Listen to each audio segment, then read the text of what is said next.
સ્વર્ગની પરીઓ પણ શરમાય, જોજે કોઈની નજરે લાગી ના જાય.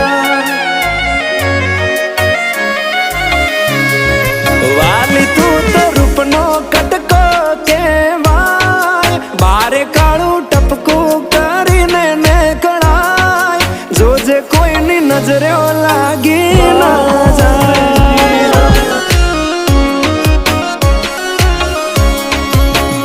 હો આવું રૂપ મેં તો પહેલી વાર જોયું, તને જોઈ તારા પર મન મારું મોયું, તને જોઈ